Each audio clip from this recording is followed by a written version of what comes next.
नमस्कार मेरे YouTube परिवार और नए दर्शकों, स्वागत है आपका अंधकार का राज पर। और आप सुन रहे हैं एक डरावनी कहानी, वो भी मेरी ही जुबानी। दोस्तों, आज की जो कहानी हम लेकर आए हैं वो राजस्थान के कोटा शहर के रहने वाले एक लड़के की है जिसका नाम नरेश है। तो चलिए अब इस कहानी को नरेश के नज़रिए से सुनते हैं। लेकिन कहानी शुरू करने से पहले मैं आप सबसे एक छोटी सी गुजारिश करना चाहता हूँ। आप लोग स्टोरी को सुन तो लेते हो लेकिन लाइक और शेयर नहीं करते। इसी वजह से मेरी आपसे रिक्वेस्ट है कि आज की इस स्टोरी को जितना ज़्यादा हो सके उतना ज़्यादा लाइक करें। इसके अलावा जैसा कि मैं हमेशा कहता हूँ, वैसे तो आपने बहुत सी हॉरर कहानियाँ सुनी होंगी, मगर मुझे पूरा यकीन है कि आज की ये कहानी सुनने के बाद आपको असली डर का एहसास होने वाला है। बस मेरी आपसे इतनी गुजारिश है कि अगर आप इस कहानी को पूरा सुनेंगे तो आपको सच में बहुत मज़ा आएगा। और अगर आप पहली बार हमारे चैनल पर आए हैं तो चैनल को सब्सक्राइब करना बिल्कुल मत भूलिए। ऐसा करने से हमारी और आपकी नज़दीकियां और भी बढ़ेंगी और आने वाली हर वीडियो आसानी से आपके पास पहुंच जाएगी। तो ज़्यादा वक्त बर्बाद ना करते हुए सीधे अपनी कहानी शुरू करते हैं। नमस्कार दोस्तों, मेरा नाम नरेश है और मैं राजस्थान के कोटा शहर का रहने वाला हूँ। आज जो कहानी मैं आप लोगों के लिए लेकर आया हूँ वो मेरे जीवन में घटी एक बेहद भयानक और डरावनी घटना की दास्तान है। दरअसल मेरे परिवार में मेरे मम्मी पापा और मेरी एक बड़ी बहन है जिनका नाम नेहा है। नेहा दीदी की शादी आज से करीब 4 साल पहले हुई थी और उस समय मेरी उम्र लगभग 25 साल रही होगी। वैसे तो मैं हमेशा से ही अपने परिवार के साथ कोटा में ही रहा हूँ। यही वजह है कि मेरे मम्मी पापा भी मेरे जैसे मॉडर्न सोच रखते थे और कभी भूत प्रेत या आत्मा जैसी चीज़ों पर विश्वास नहीं करते थे। मैं भी शुरू से ही इन बातों को सिर्फ अंधविश्वास मानता था।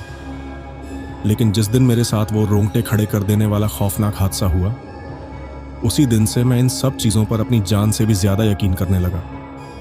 वरना पहले मुझे ये सब बातें मजाक ही लगती थी। जब भी कोई ऐसी बातें करता था तो मैं उसका मजाक उड़ाता और कहता कि ये सब बकवास है। मगर उस समय मुझे अंदाज़ा भी नहीं था कि जिस दुनिया में हम जी रहे हैं उसके अलावा भी एक और दुनिया है। मुझे बिल्कुल नहीं पता था कि अगर इस दुनिया में भगवान है तो उसी के साथ एक और दुनिया है जहां शैतान भी मौजूद है। और मुझे इस बात का एहसास तब हुआ जब मेरी नेहा दीदी की शादी हुई थी।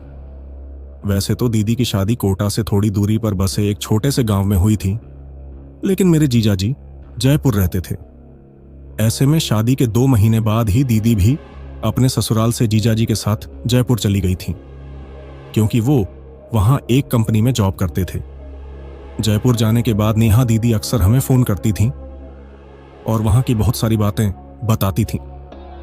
एक दिन उन्होंने मुझसे कहा कि कुछ दिनों के लिए तू भी जयपुर आ जा। उन्होंने कहा था, भाई जयपुर बहुत खूबसूरत है और यहां घूमने की ढेरों जगहें हैं। अगर तू आएगा तो हम तीनों साथ मिलकर जयपुर घूमेंगे।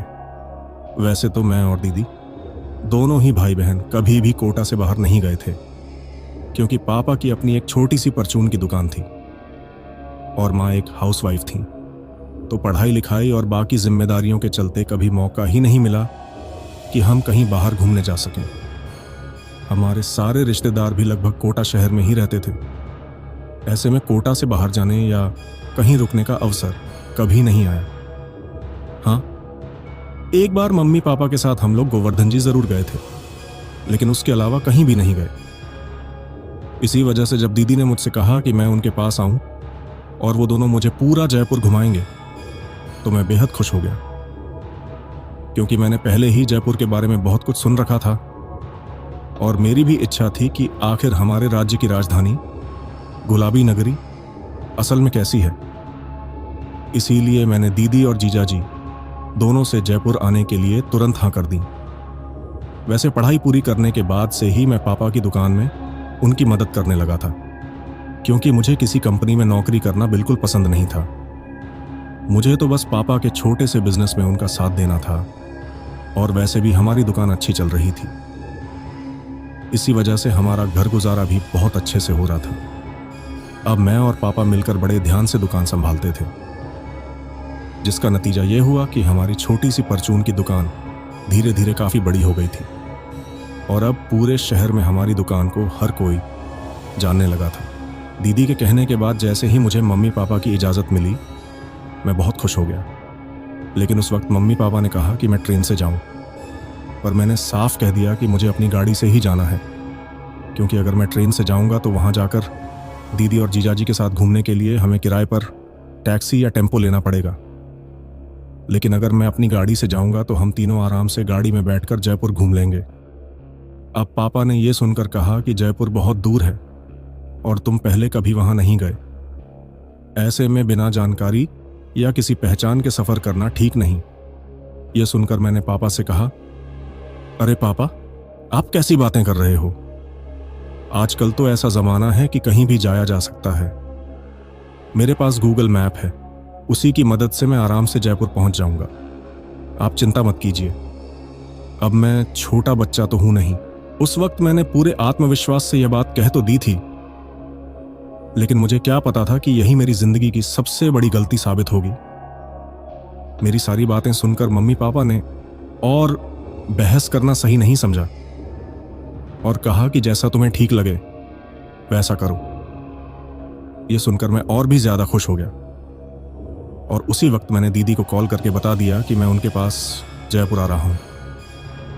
हालांकि अकेले गाड़ी से आने की बात सुनकर दीदी ने भी कहा, अमित, तुम अभी रास्तों से अनजान हो, कहीं ऐसा ना हो बीच रास्ते में कोई दिक्कत आ जाए।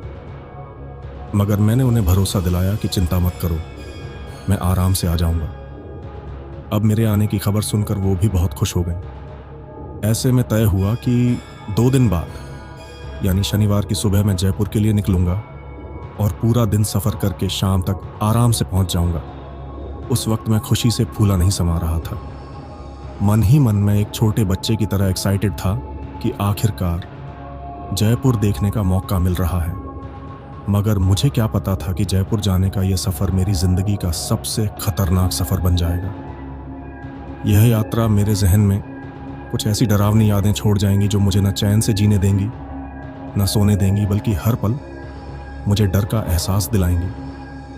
मुझे अंदाजा भी नहीं था कि इस सफर के दौरान वो सब बातें मेरी आंखों के सामने घटेंगी, जिन पर मैं कभी यकीन ही नहीं करता था और फिर मैं चाहकर भी उन्हें जुठला नहीं पाऊंगा। खैर, 2 दिन इंतजार के बाद वो दिन भी आ ही गया जब मुझे जयपुर निकलना था। मैं बेहद खुश था और सोच रहा था कि आज मुझे पहली बार अपने शहर से बाहर जाने की आज़ादी मिल रही है। लेकिन मुझे क्या पता था कि मेरी यह खुशी मेरे लिए किस तरह की कयामत लेकर आने वाली है। उस हादसे को बीते 4 साल हो चुके हैं, मगर आज भी जब मैं उसे याद करता हूं तो रूह कांप उठती है। ऐसा लगता है जैसे कल ही वह खौफनाक घटना हुई हो। जब कभी भी वो काली यादें मेरे दिमाग में घूमती हैं तो उनके डर से मैं पूरी रात सो नहीं पाता। उस दिन सुबह करीब 7 बजे मैंने अपना सामान पैक किया, मम्मी पापा के पैर छुए और गाड़ी लेकर जयपुर के लिए रवाना हो गया। हालांकि निकलने से पहले मम्मी पापा ने ना जाने कितनी बार मुझे अपना ख्याल रखने के लिए कहा, मगर मैंने हंसते हुए कहा, मैं कोई छोटा बच्चा नहीं हूं, अपना ख्याल अच्छे से रख सकता हूं। लेकिन उस समय मुझे बिल्कुल अंदाजा नहीं था कि मम्मी पापा के लिए उनकी औलाद चाहे जितनी बड़ी हो जाए, उनके लिए हमेशा वही छोटी रहती है और उनकी चिंता हमेशा बनी रहती है। दरअसल मैं अब गाड़ी में बैठकर खुशी खुशी गुनगुनाते हुए सफर कर रहा था। घर से निकलने से पहले ही मैंने अपनी दीदी को बता दिया था कि मैं उनके पास आने के लिए रवाना हो चुका हूं। दीदी को यह बताने के कुछ ही देर बाद जीजाजी का भी फोन आया और उन्होंने मुझसे यही कहा कि मैं उन्हें रास्ते भर फोन करता रहूं ताकि उन्हें मेरी चिंता ना हो। कोटा से जयपुर की यात्रा के दौरान मैंने बीच में 1-2 जगहों पर चाय पी और फिर गूगल मैप पर दिखाए गए रास्ते पर आगे बढ़ता रहा। सफर करते करते दिन धीरे धीरे ढलने लगा और अब तक मैं काफी लंबा रास्ता तय कर चुका था। इसी बीच मैंने एक बार फिर दीदी को कॉल कर बताया कि मैं रात के करीब 9 बजे तक उनके पास पहुंच जाऊंगा, क्योंकि अब मैं जयपुर से बहुत दूर नहीं था। मगर दिन ढलने की वजह से चारों ओर अंधेरा छाने लगा था। लेकिन जैसे जैसे अंधेरा बढ़ता गया, मैं गूगल मैप के बताए शॉर्टकट वाले रास्ते पर आगे बढ़ता गया। अब सड़क के दोनों ओर गहरा अंधेरा छा चुका था और जिस सुनसान रास्ते से मैं गुजर रहा था वह बिल्कुल वीरान था। उस वक्त उस सड़क के दोनों ओर घना जंगल फैला हुआ था। गूगल मैप के चक्कर में हाईवे छोड़कर मैं इस सुनसान रास्ते पर आ गया था, जहां मेरी गाड़ी के अलावा कोई और आता जाता नहीं दिख रहा था। यह देखकर मुझे हैरानी हुई, क्योंकि आमतौर पर शाम के वक्त लोगों की आवाजाही ज्यादा रहती है, तो फिर इस रास्ते से कोई क्यों नहीं गुजर रहा। यह सोचते सोचते मैं आगे बढ़ ही रहा था कि अचानक मैं एक ऐसी जगह पहुंचा जहां सड़क के दोनों ओर सिर्फ खेत ही खेत थे। गाड़ी चलाते हुए मैं इधर उधर देख ही रहा था कि तभी अचानक गाड़ी अपने आप ही बंद हो गई। जब वह अचानक बंद हुई तो मैंने कई बार स्टार्ट करने की कोशिश की, मगर बार बार चाबी घुमाने के बावजूद भी गाड़ी स्टार्ट नहीं हो रही थी। काफी देर कोशिश करने पर भी नाकाम रहा तो मैं परेशान हो गया। फिर गाड़ी से उतरकर बोनट खोलकर देखने लगा, लेकिन मेरी सारी कोशिशें नाकाम रहीं। उस सुनसान सड़क पर मुझे चारों ओर कोई नजर भी नहीं आ रहा था। ऐसे में समझ नहीं आ रहा था कि क्या करूं।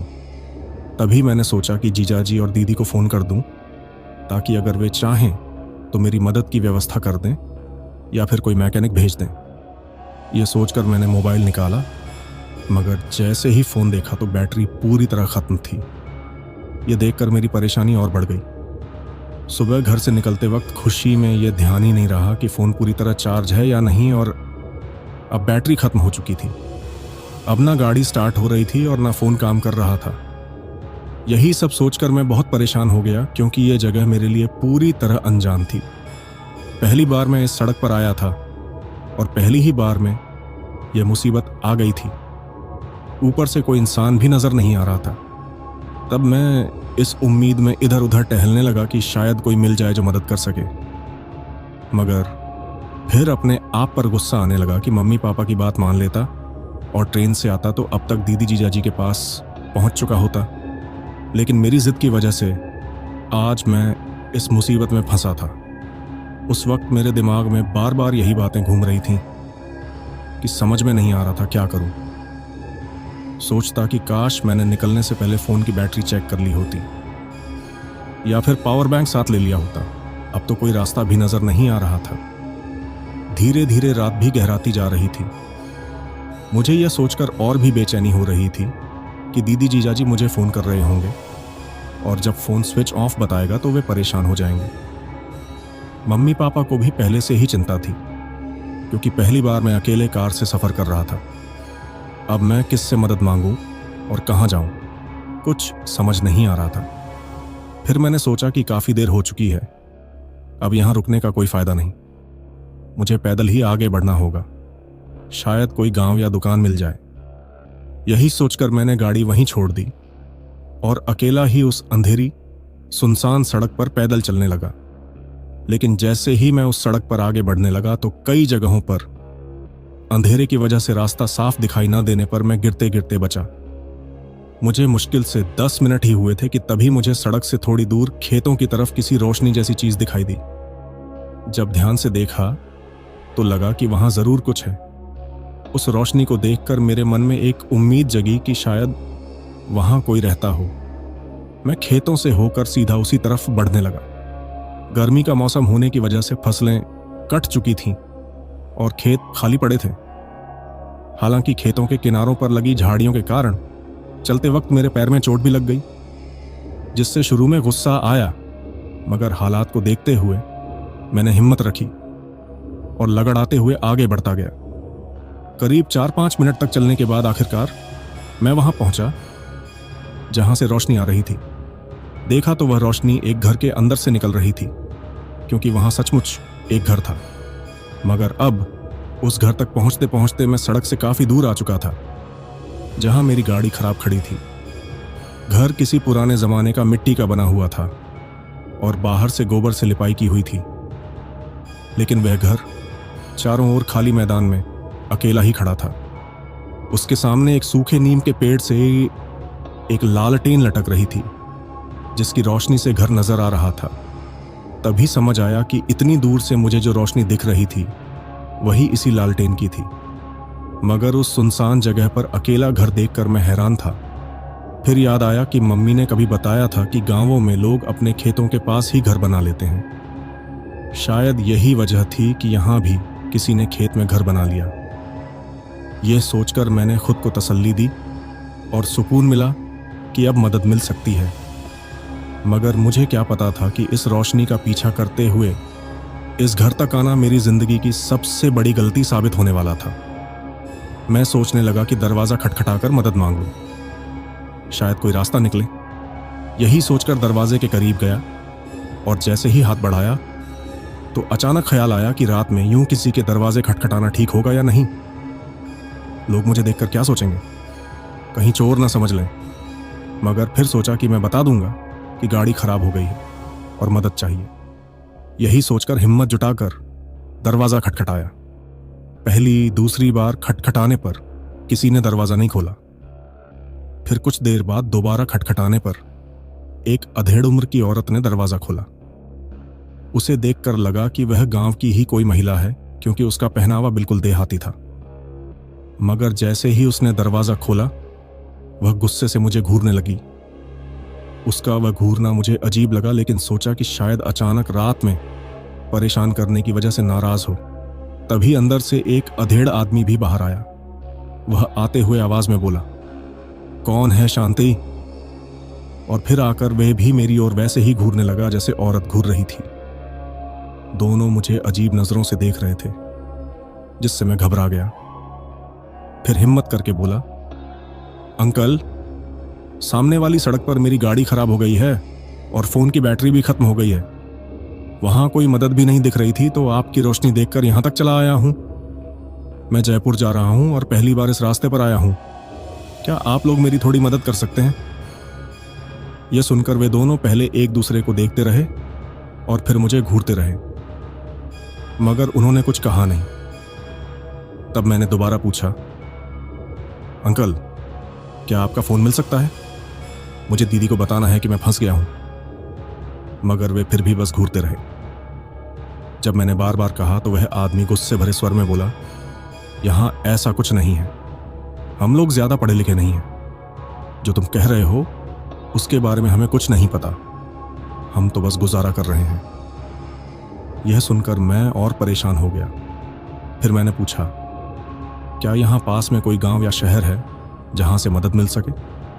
तो वे दोनों फिर से एक दूसरे को देखने लगे और आदमी बोला, यहां से करीब 8 किलोमीटर दूर एक गांव है।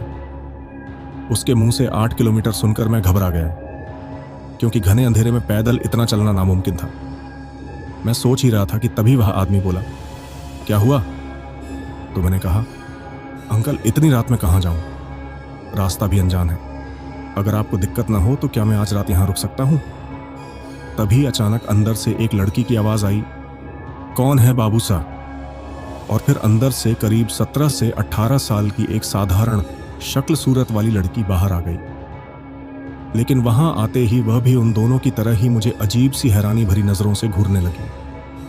उसकी ओर देखते हुए मैं कुछ सोच ही रहा था कि तभी उस आदमी से बोला, अंकल, अगर मेरी वजह से आपको कोई परेशानी हो रही है तो मैं वापस चला जाता हूं। यह कहकर जैसे ही मुड़कर पीछे की ओर लौटने लगा और मुश्किल से 2-4 कदम ही बढ़ा था कि तभी उस आदमी की आवाज मेरे कानों में पड़ी। उसने जोर से कहा, अरे रुको।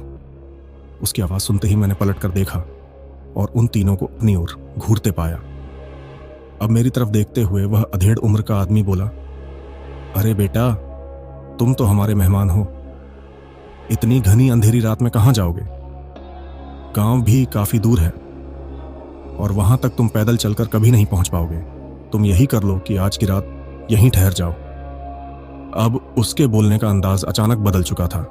पहले वह काफी अजीब तरह से बात कर रहा था, मगर अब उसका लहजा पूरी तरह नरम पड़ चुका था। खैर, मुझे भी किसी तरह रात बितानी थी, इसलिए मैंने झिझकते हुए कहा, अंकल, मेरी वजह से आपको कोई दिक्कत तो नहीं होगी? इस पर वह तुरंत बोला, नहीं बेटा, परेशानी कैसी? तुम आज की रात यहीं रुक जाओ। तभी वह औरत भी बोल उठी, हाँ बेटा, मेहमान तो भगवान से भी बढ़कर होता है। जब तुम हमारे दरवाजे आए हो तो हमारे लिए भगवान जैसे हो। अब भगवान को घर से लौटा देना तो ठीक नहीं होगा, इसलिए तुम यहीं रुक जाओ। उनकी इतनी मीठी बातें सुनकर मैं हैरान था। क्योंकि कुछ देर पहले यही दोनों मुझे अजीब नज़रों से देख रहे थे, जैसे खा जाएंगे। लेकिन फिर मैंने सोचा कि शायद मेरी हालत देखकर इनका मन पिघल गया हो और इसी वजह से अब मुझे रोक रहे हैं। तभी मुझे चुप देख वह अधेड़ उम्र का आदमी दोबारा बोला, बेटा, हमारी बात मान लो, आज की रात यहीं गुजार लो और कल सुबह चले जाना। उनकी बार बार की बातों पर आखिर मैंने भी हामी भर दी और कहा, ठीक है अंकल। यह कहकर मैं उनके साथ घर के अंदर चला गया। अब दोस्तों, अंदर जाने के बाद अमित के साथ क्या हुआ और वे तीनों आखिर कौन थे? क्या सच में वे आम इंसान थे या फिर कुछ और ही? यह सब आपको कल पता चलेगा, क्योंकि आज मैं यह कहानी पूरी नहीं सुना पा रहा हूं। असल में कुछ दिक्कतें चल रही हैं जिसकी वजह से पूरा नहीं कर पाया। तो दोस्तों, ये थी हमारी आज की कहानी। कहानी कैसी लगी ये ज़रूर कमेंट में बताना। और हाँ, अगर अब तक आपने चैनल को सब्सक्राइब नहीं किया है तो तुरंत कर लीजिए, क्योंकि आपका ये छोटा सा सहयोग मेरे लिए बहुत मायने रखता है।